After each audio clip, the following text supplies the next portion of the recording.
Wake that ass up. Early in the morning. The Breakfast Club. Morning, everybody. It's DJ Envy, Angela Yee, Charlamagne the Guy. We are the Breakfast Club. Good morning. Now, it is Mental Health Awareness Month. Yes, it has been all month. And we have a special guest joining us, Dr. Jessica Clemons. Welcome back. Hi. Ask Dr. Jess. Yes, I'm so happy to be here. Good morning. All right. Well, Dr. Jess, we are actually giving people an opportunity to speak with you. Okay, we're going to do this We're again. going to get right to it. That's We'll right. get to it? Because Okay. people are waiting on hold for you. Yes. Before we do, I just have one question. Oh, Yes. Lord. You've known Charlamagne a long time. He's been going through therapy. Yes. Have you seen much of a change? Well, see, I've only known him since he's been in therapy. Yeah. Okay, have you So- seen a change since you've seen him? I mean, I think Because he's he has mean spurts sometimes. I'm just trying to... That's natural, That right? is, right? I talk a lot about anger. It's a healthy emotion to an extent, but a lot of people don't express their anger in a healthy way. And so, you got to learn to channel it into things like the Yes. book, right? That's the two right. books. So The gym. the gem. Yes. Yeah, All right, absolutely. what about, like, waffle color Negro, beige bitch? I wonder if he's being triggered when that happens. That's my trigger right there. Wait, did you just blame it on Envy? Yes. He is my trigger. Sorry, I don't I'm even so use that serious. language Oh till my I come in gosh. here. Triggered. Okay? Envy is my trigger. That You sounds should work kinky. on that. Well, Charlamagne's I trigger am. happy. Right? Let's go to the phone line, man. Daryl. Is your name Daryl or Darrell? It's Daryl. Oh, I'm sorry. Oh. Hey, mama. I didn't... Yes. How are you, young lady? How are you? Jesus, Envy. I'm Sorry. doing good. Now, Daryl, now what's your question? My question is, I've been trying to talk myself into going to talk to somebody, but I'll have these like moments where I can't shake being upset about anything, and I'll tell myself that I know it's stupid, or I know that there's no reason to be sad, but I'm sad and I just can't shake it, and I don't know if that's like depression or what it could be. And then sometimes I'll wake up and my heart's just racing. Mm-hmm. And I can't stop my mind from thinking all the time. I just wish I could turn it off sometimes, and it just won't stop. Sounds like anxiety. I'm What do you wondering think? if it's That's definitely anxiety. Go ahead, Dr. Jess. Let Dr. Jess She cook. says she can't make herself happy. Yeah, so listen, Okay. so obviously I don't know you. I can't, speak to what exactly is going on, but sadness that lingers for weeks and you can't shake it, you're trying to do things to make yourself feel better, it could be depression. Depression and anxiety go hand in hand, and what you're describing it sounds like nocturnal panic attacks where you're waking up, your heart's racing. I wonder if you're also having shortness of breath, racing thoughts. Yeah, a lot. Exactly. So these are reasons to go get help. And I heard you say in the beginning that you have to kind of talk yourself into it. In 2019, if Charlamagne can go to therapy and have 2 incredible books where he talks about that, there's really no excuse. You got to do it. You got to do it. It just sounds so crazy to say, oh, yeah, I think I might have depression. Because I don't feel like I have anything to be sad about. I feel like I have a great life. That's not what depression is. Depression does not discriminate. Depression doesn't say, hey, your life looks like you should be really sad. It can hit anyone at any point in their life. And that's the reason why you want to get help, so that you don't keep your mind in that state where you start to question everything yourself. And for some people, it can lead to, just want to, say trigger warning, it can lead to suicidal thoughts. So you definitely want to seek help. And this is my urgency to you to do that. Okay. All right? All right, good luck, mama. Good I luck. can do that. All right. Appreciate y'all. Yeah. London's on the line. London, good morning. This better not be your daughter. This better not be my daughter. London, what's your question Good morning. for Dr. Jess? My question, basically, I just got out of a almost 5-year relationship with another woman, and it ended because I found out that the night she was supposed to meet up with me, she actually was with another man. Now, she claims that it was someone she met the day before, and it was innocent, and it was just a conversation. But my thing is that if it was so innocent, what was, like, she was just so secretive about the entire thing. Now, her excuse for why she doesn't feel like she's wrong is that she told me 2 days prior to that how we should just be friends. But that's not what she said. She told me This that ain't no she mental wanted health to- issue. Yeah, this sounds like you're asking me a No, question. there's more. There's more. Okay, let's hear it. No. This is mental health, because I feel like the person that I was with all these years, I feel like she is a narcissist. She breaks up with me every other month. She created so much instability in the relationship because I felt like at any moment I was disposable to this person. And it got to the point where I kept questioning myself. Am I doing something wrong? Is there something wrong with me? And I found myself crying, depressed, calling out of work, just stressed out, losing weight. And, you know, I'm just trying to figure out how to deal with this breakup because I've never been with someone this long before. Yeah, well, first of all, I'm sorry for your loss. I mean, going through a breakup is so destabilizing, right? But I think, you know, I can't obviously diagnose your ex-partner, but I think what's important is how you can deal with this, right? It sounds like you are acknowledging the pain that you're feeling, so you're letting yourself feel the emotions. Sometimes you do have to take a mental health day and, you know, call out of work. You want to kind of get more support. So do you have friends that you can, you know, sit with and kind of Yeah, I've actually been hanging out with my friends all Memorial Day weekend. Good. So that's been keeping me busy and absolutely distracted. Good. So, but you also want to use that as a way to kind of get support. So don't just, I'm not saying this is what you're doing, but don't just use it as like a way to celebrate and let's get drunk, let's do all these things. You want to really invite them in to understand what you're feeling, and that gives you more support in the long run, and then more time to reflect on what this partner was really like, why you chose a woman like this. All that stuff you may be able to unpack in therapy. Yeah, it sounds like you need some self-care and a new mouth. Meaning like a new woman. No, don't do that right away. Yeah, take it's your hard time. to be with somebody when you're not over something. It's part of self-care. Listen to Dr. Jess, all right? We should have actually hooked her up with the lady that called earlier because she needed well, anyway. They were like, listen, but the breakups are very hard, and people do end up feeling depressed for a while. I always feel like it's okay to feel depressed as long as you know that's a normal feeling. Like, we're going through a breakup, I'm depressed. Of course you feel like that, but I do think it's important to stay out of contact with that person and like not even look at their pages, even if you have to block everything, just so that you can not backslide. Well, you talk about that, right, Dr. Jess? How important is just feeling what you feel? You know what? Well, let's do that when we come back. Okay. Dr. Jess is here. We'll take some more calls, and she'll answer that question when we come back. 800-585-1051. Dr. Jess is here. It's The Breakfast Club. Good morning. Morning, everybody. It's DJ MV, Angela Yee, Charlamagne the God. We are The Breakfast Club. Now, this month is Mental Health Awareness Month, and Dr. Jess is here. She's taking your calls, 800-585-1051. I know you had a question, Charlamagne. Yeah, everybody. One lady's on the line that's dealing with it, and I don't want to lose her. Who? Her name is Debbie. She lost her daughter 32 days ago. Oh, I'm sorry. She's good, because I want Dr. Jess to talk about grief. Well, not good. She just wrote an essence. I know it's not good, but she just wrote an article for Essence about grief, so this is good. Debbie. Hello. Hey, Debbie. Good morning. You're on with Dr. Jess. Good morning. I told her that your situation, you lost your daughter 32 days ago. I'm very sorry. Yeah, she did. She passed away. She had she was diagnosed with CHF when she was 26. And she went through 3 major surgeries, a defibrillator, LVAD, and heart transplant. Sorry to hear that, Mama. She went to sleep one night and never woke up. And she was trying to figure out how she can go on with life. She is very difficult and hard for her. What would you suggest, Dr. Jess? Yeah, so again, my condolences to you. This is such a devastating and unbelievable loss that it's hard to even imagine. Our condolences from all of us up here, by the way, Debbie. Absolutely. You know, it's still so early. I think it's reasonable. First of all, it's always reasonable to feel what you're feeling. But I think it's going to be so important for you to pull those people in your life to be there to support you. Who do you have in your life?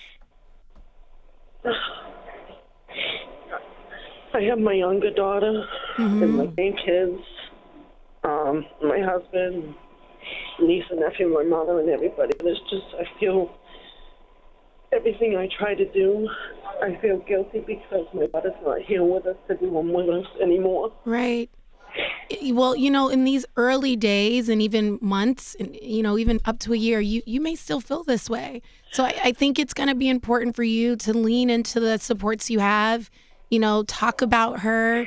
honor her memory. I'm so sure that your daughter would want you to do things that make you happy and to be supportive to the rest of the family as well. That's what she would want. Your daughter loved you. Yep. I know that's what she would want, but it's just I feel so guilty doing all these things, and I just feel like I'm bringing everybody else down around me when I talk about it, because I'm constantly looking at her pictures and her messages, everything. Would you suggest a grief counselor for her, Dr. Jess? Absolutely. It's so reasonable to see a grief counselor. Do you have anyone that you've been looking into getting? No, I wanted to try to reach out to other mothers or parents that have lost their kids, so that way they know exactly what I'm going through. You know, they know what my pain actually is. Yes. Where you from, Mama? Secret, New Hampshire. Okay, you want to hold on the line? Let's see if we can find somebody in that area to help you out. Or a support group. That would be amazing for you. NAMI.org is also a great resource for support groups as well. NAMI.org. You want to hold on? Sure. Okay, thank you. Hold on, okay? You know, I read the article that you wrote for Essence, and it's so interesting to me because I don't think there's anything that can be said or done to make people feel better when someone they love passes. Am I wrong about that? No, you're not wrong. And I think we have to resist the urge to try to make people feel better. It's just going to be important to, you know, honor their memory, like you said, Angela, with, you know, living for them in the way that you know that they would want you to, but give yourself time to feel it. I know as a community, we've all experienced a recent major loss, and there were so many people in my inbox like, why am I feeling so sad? That is just Rest in peace, Nipsey Hussle. Yeah, that's a part of the process of grieving. And so there are 5 stages. They're not in any particular order. Depression is one of them. Guilt, like she's describing. Just feel it. Feel it, and don't be afraid to let someone who has professional skills, like a grief counselor, step in and give you more support. No, you had a question before. Yeah, that goes back to what I was talking about earlier, like, you know, how it's just okay to feel, because I feel like a lot of times, especially for me, I used to suppress a lot of stuff, and then you suppress it, but it doesn't make it go away, so eventually it bubbles over. So how important is it just to feel? It's so important. That's why I always recommend, I know most people may not seek out therapy, but I got to do it in 2019. There's no reason not to. But things like meditation, right? It allows you to sit with yourself and feel those impulses that are happening inside so you can learn what the hell you're feeling, because it is important to feel it. It comes out. Does everyone need therapy, you think?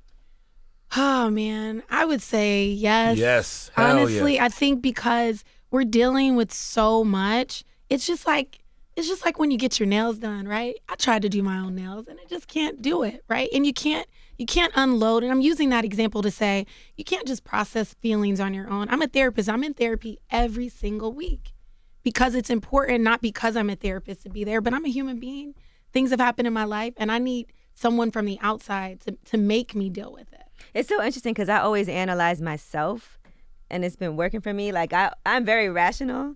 So when I feel certain things, I be like, okay, why do I feel this way? This is why I feel like that. This is what I need to do. And it's been working, but I've never tried to get like outside help. I think for you, if it's working, that's why I was like, I don't know if everybody but needs it'd probably be good still.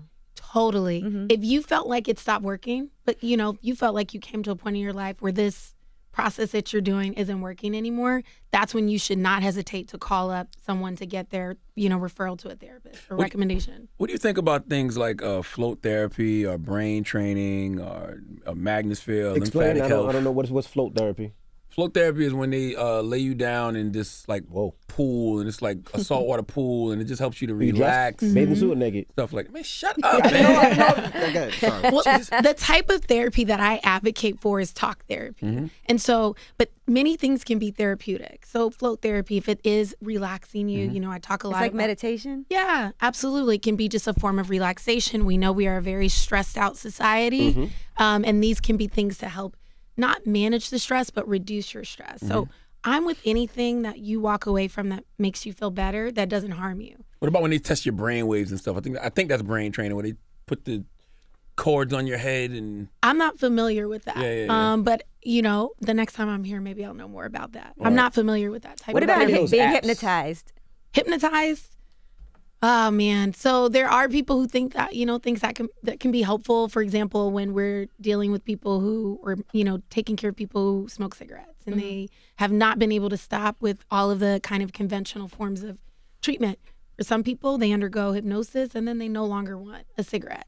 I don't practice hypnosis, but I'm an advocate for whatever you need that works. Even mushrooms now? Because Dr. Oz is up here talking about how that has been something that's been beneficial for some people. It has. So there has been research, particularly with psilocybin, which is a type of mushroom. Actually, NYU has some studies that they're doing when they're looking at alcohol use disorders and finding that people who have used, it's not just in a wild amount of psilocybin, it's an actual small amount. They know how much it is. These people who have taken psilocybin have found that they no longer want to drink. And that can last for 6 months to a year. I mean, studies are still ongoing. So I can see why Dr. Oz was celebrating that drug, but I would not say now go out and go get some shrooms. No, because you don't know how much you're getting. You don't know what it is. But marijuana, some people do use marijuana.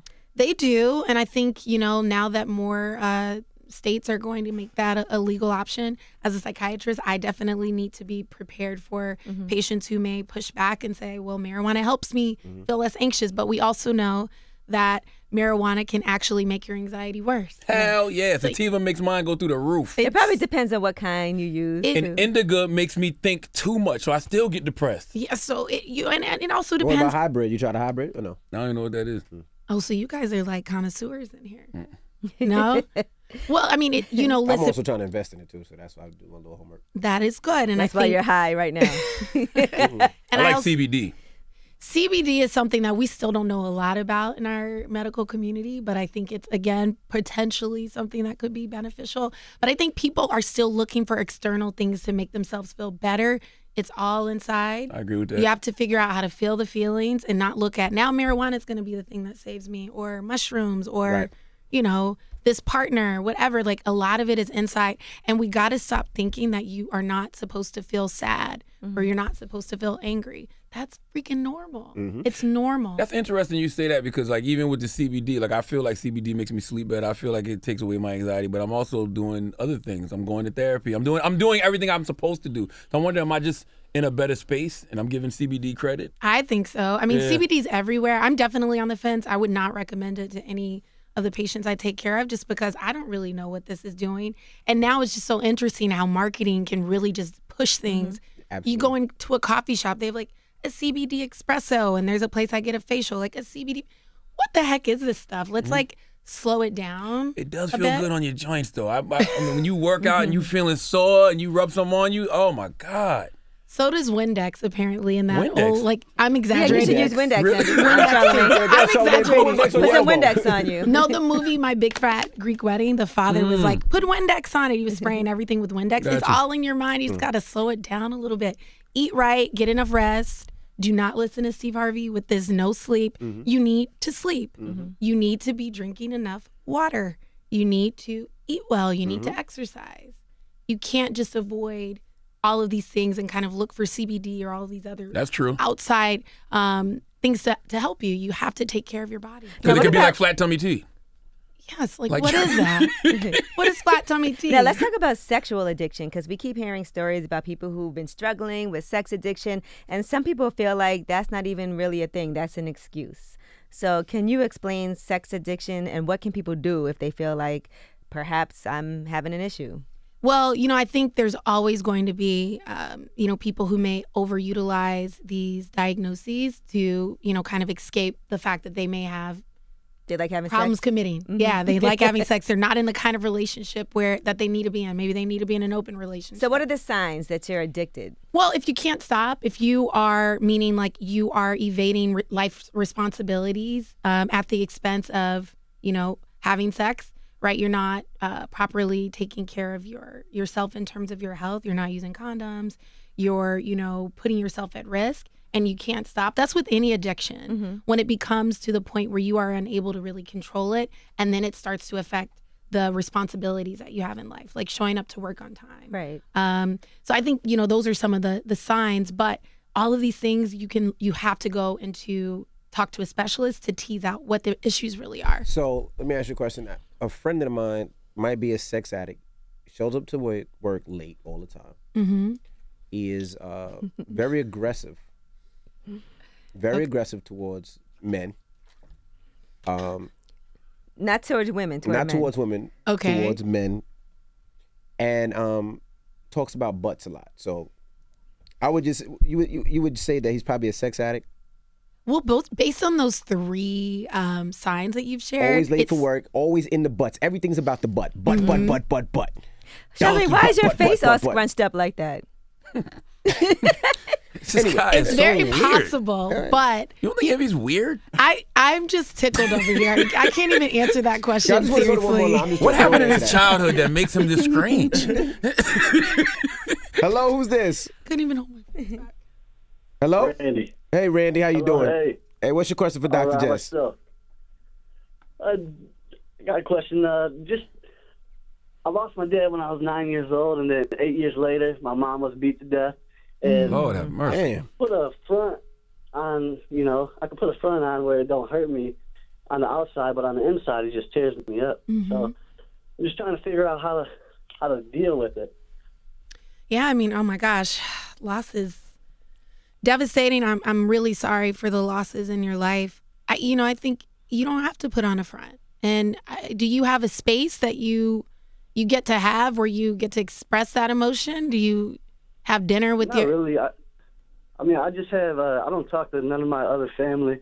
I just have my wife, and, I just recently had my 4th child. So oh, congratulations. I got my wife and kids, but, I try to, my wife already has a lot on her plate, and I'm not trying to put more of my problems on her plate. And that's reasonable. I think we don't want to overuse our relationships as, ways to help heal ourselves.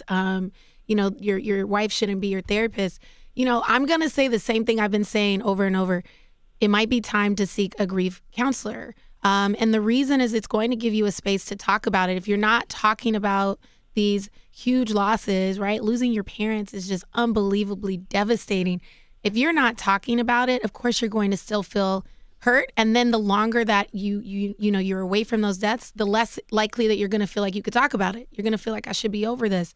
And you shouldn't be. Right. But you need a space to talk about it. I'd say go as far as therapy. If not, look for a support group.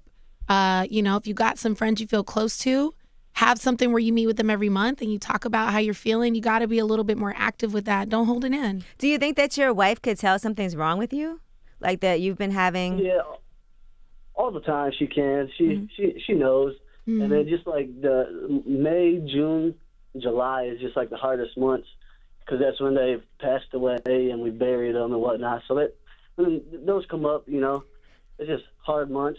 But I feel like you should be able to talk to your wife though, and just and I'm sure she would want to and tell her, look, I just want you to listen. I just want to tell you why I feel the way that I do, and if I'm acting a certain way, I just want you to understand me. And you'd be surprised. Sometimes people really can appreciate that, and she might just be a shoulder for you to lean on. That's why you married her, I would think. It is definitely. It's just hard to talk, about it. And that's why she'll love that, because we know how hard it is, like, for us to talk about things and for you to talk about things. Like, I love for my boyfriend to tell me any kind of issues that he's having, because I like to just listen and show my love and support. If when I talk about it, I don't know, it brings tears to my face and that, and I just don't, I don't know, as a man, I've always been taught, hold things in and just keep it strong for the family, so I know that's not the right way to go, but... And she'll probably hug you if you start crying. That's fine. I was Ask Dr. Jess. I know. was trying to ask you. I'm sorry. Love it. No, I think I'm over here like this is it. Everything you're saying is because you talk to reasonable. your husband and he talks to you, I'm sure, about things. We do, but I think men could do a better job. Right. I do. Yes. I do think they could. And so I think what you're sharing with him is how he can approach talking to his wife in a way where it doesn't burden her. Because to your point, he's not talking to her at all about it. And it's okay to cry, Randy. Yeah, man, let them tears go. Like, yo, the days of... Man, like if I Google my mom's name is the first name that pops up when you Google it. Wow. And it's just like... That's fine. Cry, bro. The days of men acting hard for no reason is a wrap. Let it go. Let it go. No, seriously, let it go. You're hearing it from everyone here. You got to let it out. Any less of, I would love that. I would think it was amazing that he would trust me enough to be able to speak to me. We love you, brother. I appreciate it, man. So you love me back, man. I love you. He said he appreciates it because he don't love you. Love you, bro. Yeah. I love you. All right, man. That's the worst when you tell somebody Thank I you, love you and they say I appreciate it. Yeah. That's what I have to say. Thank Say you love me back. Dr. Jess, what role do you think the tech world is going to play when it comes to psychiatrists and therapy and stuff like that in the future? I'm seeing apps. That's what I was saying earlier. I've seen some apps that that's supposed to help people with therapy and things like that. Yeah, I mean, I think tech is definitely going to be the way for many parts of medicine. Psychiatry certainly is one of those. And I think it can help people who may not feel comfortable talking face to face to have a little bit of distance. But my fear is that it still takes us away from that human connection. We know teens are dealing with a lot more depression than we were decades ago, right? The rates are so much higher compared to the 90s. Suicide rates are also higher in that group. And so they have smartphones, right? And so they're going to be the ones to use the apps. But what they're missing is that human interaction, that looking face to face, that crying to your spouse, to your partner. And so I think they're going to be around, but I'm really hesitant. I'm like, look, if the apps are going to help you connect you with the therapist, great. But if it's just going to be where you're texting somebody, I think it's not a good. Maybe look, it's just like you said. Maybe it's just something to jumpstart you feeling more comfortable to actually go see someone. Yeah. But I think, we'll see. I hope to have an app soon that'll do a little bit more of the former. Yeah, because people can hit you up and ask you questions always. Yeah, how can people hit you? Give people your information. Yeah, so I'm on social media, Ask Dr. Jess. I do these live Q&As every Saturday or Sunday. I usually talk about a topic that's general. I've talked about grief. I try to be available to answer questions, really just to provide support. I'm not answering specific questions. People come in my DMs and they're like giving me their whole life story, which is fine, but don't look for me to respond there because it's also putting me at risk of getting sued here. But certainly I'm happy to be a resource. I want therapists to reach out to me because when I do get a message, I want to be able to say, call this therapist up. They're taking new patients. So people can visit my website, Ask Dr. Jess. Therapists should visit. Make sure that you guys go to that area and give me your information. Well, thank you, Dr. Jess, for helping these people out today and Always. helping us out always. Yeah, thanks for having me. Dr. Jess. I always appreciate you coming through for us. All right. Thank Well, it's you. Dr. And stop Jess. being a stranger. Ooh, Jess says she's busy, man. no. It's Dr. Jess. It's the Breakfast Club. Good morning.